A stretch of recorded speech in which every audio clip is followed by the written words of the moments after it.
حضور صلی اللہ علیہ وسلم کے پاس ایک مہمان آ گئے رات کے وقت میں. جب وہ آئے تو حضور نے پوچھا کھانا کھانا ہے؟ تم نے کہا کھانا ہے.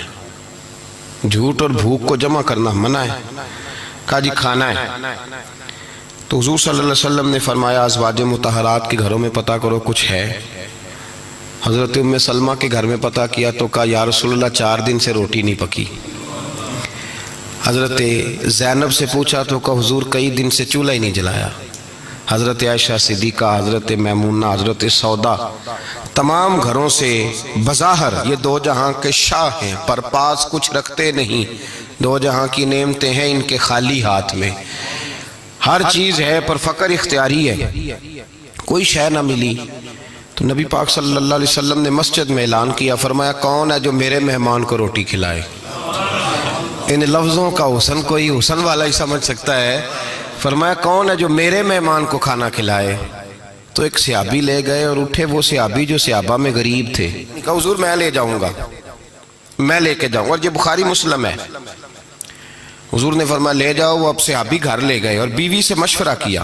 کہا بھلی مانس گھر میں کچھ ہے؟ تو اس نے کہا تھوڑا سا بچوں کے لیے کھانا رکھا ہے، بچوں کے لیے. اب صحابی اپنی بیوی سے کیا کہتے ہیں؟ کہتے ہیں بچوں کو بہلا کے سلا دے، اور رسول اللہ کے لیے نہیں، رسول اللہ کے مہمان کے لیے. کہ بچوں کو سلا دو.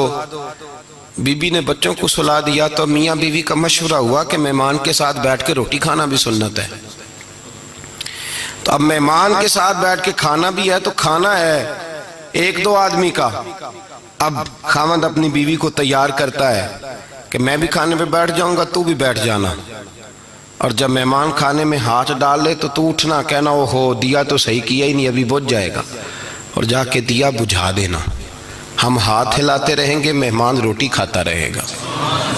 اٹھی اور اس نے دیا ٹھیک کرنے کے بہانے بجھا دیا. مہمان روٹی کھاتا رہا اور رسول اللہ کے نوکر قربانی دیتے رہے. وہ روٹی کھا کے سیر ہو کے بستر بچھایا تو سو گیا. یہ میاں بیوی ساری رات بچوں کی طرف دیکھتے رہے اور غور کرتے رہے اور راضی رہے کہ ہم نے حضور کا فریضہ نبھایا ہے. قربان جاؤں محبوب پہ، بے خبر ہو جو غلاموں سے وہ آقا کیا ہے. صحابی کہتے ہیں میں فجر کی نماز پڑھنے مسجد آیا، پہلا قدم رکھا تو میرے کریم بولے. حضور نے فرمایا رات جو تو نے اور تیری بیوی نے عمل کیا ہے خدا کو بھی بڑا پسند آیا ہے، محمد مصطفیٰ کو بھی بڑا پسند آیا. اور پھر ایک لفظ اور ہے حدیث میں، ایک روایت میں کچھ جملے اور بھی ہیں. حضور نے فرمایا جب تو اور تیری بیوی رات مہمان کے ساتھ ایثار کر رہے تھے نا، تو عرش کا مالک تمہیں مسکرا مسکرا کے دیکھ رہا تھا.